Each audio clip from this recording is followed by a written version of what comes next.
Everyone, आज मेरा ये वीडियो रिकॉर्ड करने के पीछे जो बेसिक रीज़न है वो ये है कि मुझे बहुत सारे स्टूडेंट्स मिलते हैं जो अभी अभी 12th पास आउट होके ग्रेजुएशन में जस्ट आए हैं। मतलब अभी उन्होंने अपने ग्रेजुएशन को जस्ट स्टार्ट ही किया है और उन्होंने माइंड मेकअप किया कि भाई मैं अभी बीएससी या मैं अपने बीए ऑनर्स करने जा रहा हूँ, अब मेरे को यूपीएससी की प्रिपरेशन करनी है। मैं ऐसे स्टूडेंट से जब मिलती हूँ तो पता चलता है कि उन्होंने माइंड मेकअप तो किया है कि उन्हें यूपीएससी क्लियर करना है, बट यूपीएससी को उन्होंने जो है एक खेल समझ लिया है कि ये जो यूपीएससी है ना, ये एक खेल है। मतलब हम जब चाहें तब इसके साथ खेल सकते हैं। बट आपको पता होना चाहिए कि यूपीएससी खेल नहीं है, यूपीएससी आपको खिलाता है, वो तो खुद आपके साथ खेलता है, आप उसके साथ नहीं खेल सकते हो।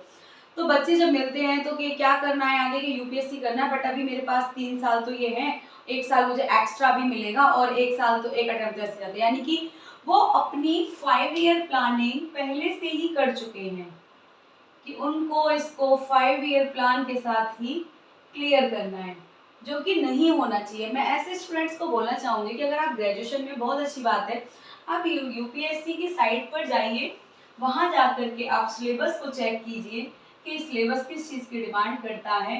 आप अपना करंट अफेयर्स पढ़ना स्टार्ट कीजिए, यानी करंट अफेयर्स अभी से पढ़ना स्टार्ट करने के लिए मैं इसलिए बोल रही हूँ, आपको बेसिकली चीज़ों की नॉलेज होने लगेगी कि न्यूज़ में क्या चल रहा है।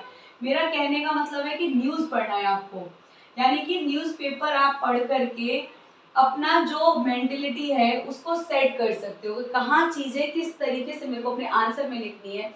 और हम सबको पता है कि हम जो होते हैं ना, वो बायस्ड होते हैं किसी भी टॉपिक को लेके। जैसे कि अभी मैं अपने ही ऊपर रख के बोलती हूँ कि मैं एक फीमेल हूँ और मेरी जो बायसनेस होगी वो कहीं ना कहीं मेरा जो मतलब मेरा जो दिल होगा वो वुमेन की साइड में ज़्यादा झुका हुआ होगा। मेरे जो थॉट्स हैं वो फीमेल्स के लिए ज़्यादा वो होंगे, झुके हुए होंगे, क्योंकि नहीं होना चाहिए। जब आप यूपीएससी का एग्जाम दे रहे होते हैं तो आपको मेरिट्स, किसी भी चीज़ के मेरिट्स एंड डिमेरिट्स के बारे में बताना होता है। मतलब आपको बायस नहीं होना है, ये दोनों चीज़ को साथ लेकर के चलना होता है कि किसी भी चीज़ के मेरिट्स क्या है और डिमेरिट्स क्या है। ऐसा नहीं हम सोच सकते कि बस हमें एक ही साइड को काउंट करना है। तो अभी से जब आप प्रिपरेशन स्टार्ट करोगे तो आप अपने सिलेबस को चेक कीजिए, डेली न्यूज़पेपर की हैबिट डालिए। न्यूज़पेपर यूपीएससी के लिए एक बाइबल के जैसा काम करता है। ये जो न्यूज़पेपर है ना, इसकी बड़ी खास अपनी एक अहमियत है यूपीएससी एग्जाम में। जो यूपीएससी की प्रिपरेशन कर रहे होते हैं एस्पिरेंट, उनके पास सुबह में सबसे पहले जो आता है वो न्यूज़पेपर आता है, जो हमारी थिंकिंग है उसको बिल्डअप कर रहा होता है। कोई न्यूज चल रहा है उसके बारे में हमारी थिंकिंग जो है वो बिल्डअप होती है न्यूज़पेपर पढ़ करके। हमें पता चलता है कि कौन सी चीज़ गलत है, कौन सी चीज़ सही है। इसके थ्रू हमें यहाँ कुछ एडिटोरियल्स मिलते हैं। मैंने अपनी प्रिपरेशन के दिनों में सबसे ज़्यादा द हिंदू पढ़ा, क्योंकि उस टाइम पर द हिंदू बहुत ज़्यादा अच्छा आर्टिकल पेश किया करता था। But now days students prefer the Indian express को भी पढ़ते हैं। और मैंने हिंदी के न्यूज़पेपर में अपना दैनिक जागरण पढ़ना कभी नहीं छोड़ा। मैंने दोनों न्यूज़पेपर को कवर अप किया। एक बैकग्राउंड होता है कि कोई बच्चा अपने ग्रेजुएशन से ही न्यूज़पेपर पढ़ता रहता है तो उसका माइंड बिल्डअप होता चला जाता है कि मुझे इस किस तरीके से न्यूज़पेपर को पढ़ना है।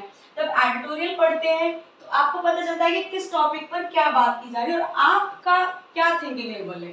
तो न्यूज़पेपर एक बाइबल का काम करता है। आप सिलेबस पर जाइए, अपने सिलेबस को अपने रूम की वॉल पर पेस्ट कीजिए, जिससे कि बार बार आपको ये बताया जा सके कि यूपीएससी का सिलेबस ये है, डाइवर्ट मत होइए। न्यूज़पेपर भी पढ़ रहे हो तो सिलेबस को सामने रखो कि मेरे सिलेबस से रिलेटेड कौन सी न्यूज़ है। उसके बाद आपके पास प्रीवियस ईयर क्वेश्चन पेपर्स हमेशा होने चाहिए, एटलीस्ट 5 ईयर्स तो जरूर। और इनको एट 1 आवर तो आपको देना ही चाहिए, जिससे कि आपको ये पता चले कि मैं क्या पढ़ रहा हूँ और मुझे क्या पढ़ना चाहिए और मैं न्यूज़पेपर में किस जगह पे ठीक हूँ, किस जगह पर गलत हूँ। उसके बाद में आपके पास ये सिलेबस होगा, प्रीवियस उसके क्वेश्चन पेपर्स होंगे, आप करंट अफेयर्स को पढ़ते रहोगे तो आपका माइंड मेकअप भी सेट होता चला जाएगा। ओके, ये तो छोटी छोटी सी चीजें हैं। बच्चे अक्सर पूछते हैं कि न्यूज़पेपर कैसे पढ़ा जाना चाहिए। सबसे बड़ा टास्क उनके लिए ये होता है कि जैसे मुखर्जी नगर और करोल बाग की अगर हम बात करें, करोल बाग जो कि हमारा पूरा इंग्लिश मीडियम का हब है, पूरा साउथ इंडिया वहीं पर बैठा हुआ है। मुखर्जी नगर जो हमारे नॉर्थ इंडिया का ही सारा बच्चा जो वहाँ पहुँच जाता है, क्योंकि मुखर्जी नगर में आपको एसएससी जैसे छोटे एग्जाम्स की भी प्रिपरेशन कराते हो, कोचिंग इंस्टीट्यूट्स मिल जाते हैं। तो बच्चे पूछते हैं कि न्यूज़पेपर कैसे पढ़ना चाहिए। देखिए, न्यूज़पेपर पढ़ने का एक वे होता है। आप 7 डेज तक न्यूज़पेपर के हर पेज को रीड कीजिए। आप 8th डे देखेंगे कि जो न्यूज़ आपने फर्स्ट डे पढ़ी थी, फर्स्ट डे वाली न्यूज़ जो है वो बार बार रिपीट हो रही है।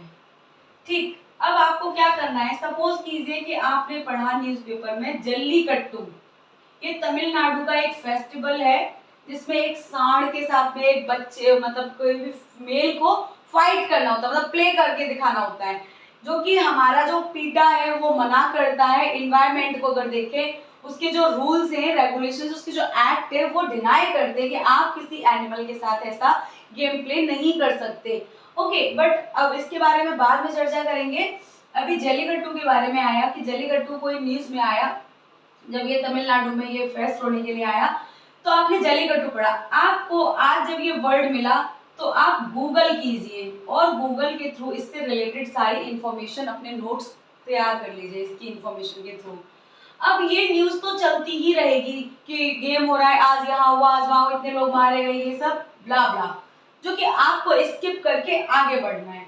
ऐसे ही कुछ एक न्यूज़ होंगी जो पॉलिटिक्स से रिलेटेड होंगी। ठीक, पॉलिटिक्स से रिलेटेड न्यूज़ जैसे कि किसी ने अपनी पार्टी छोड़ दी और दूसरी पार्टी में चला गया। अब आपको पता चला कि जब वो इस तरीके से उसने पार्टी छोड़ी तो यहाँ पे कुछ आता है, हमारा कॉन्स्टिट्यूशन कुछ कहता है, तो आपको पता चला कि ये तो एंटी डिफेक्शन लॉ के थ्रू है, दल बदल कानून है ये, कि आपने अपने दल को बदल दिया, ये एंटी डिफेक्शन लॉ है, ये तो दल बदल कानून है। बस इतनी सी बात थी, आपने गूगल के थ्रू देखा कि ये एंटी डिफेक्शन लॉ क्या है। आपके प्रिपरेशन में ये नोट्स तैयार हो रहे हैं। जब आप लक्ष्मीकांत को पढ़ोगे, एम लक्ष्मीकांत जब आपके हाथ में आएगी तो आप देख पाओगे लक्ष्मीकांत में कि आपको इसके बारे में बताया जा रहा है कि एंटी डिफेक्शन लॉ क्या है, और वहीं पर आप अपना जो आपने ये न्यूज़पेपर के थ्रू नोट्स बनाए इसको पेस्ट कर लेना। ये तरीका होता है न्यूज़पेपर पढ़ने का।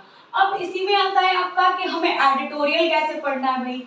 अब एडिटोरियल तो सबसे बड़ी दिक्कत है कि भाई एडिटोरियल में इतने डिफिकल्ट वर्ड्स आते हैं, बच्चे एडिटोरियल नहीं पढ़ पाते, और हिंदी मीडियम के बच्चों के लिए एडिटोरियल को समझना बहुत डिफिकल्ट टास्क है। इसके लिए बताओ, बहुत सारे चैनल्स हैं जो एडिटोरियल को बहुत अच्छे से एक्सप्लेन करते हैं। फॉर एग्जाम्पल, मैंने अपने प्रिपरेशन के डेज से ओनली IAS रोहित सर को फॉलो किया, शायद सोते सोते भी उनकी आवाज मेरे कानों में अभी भी गूंजती है। तो ओनली IAS में वो बहुत अच्छे से बताते हैं, इवन वो सारा इजी लैंग्वेज में हमें समझा भी रहे होते हैं। उनकी लैंग्वेज जो बहुत इजी होती है, डिफिकल्ट वर्ड्स को स्किप कर देते हैं और उसको बहुत ही इजी लैंग्वेज में एडिटोरियल को समझा देते हैं। अगर आप कंटिन्यू एडिटोरियल पर फोकस करोगे तो आपका जो मेंटलिटी है किसी भी टॉपिक के रिगार्डिंग वो बहुत अच्छे से बिल्डअप हो जाएगी।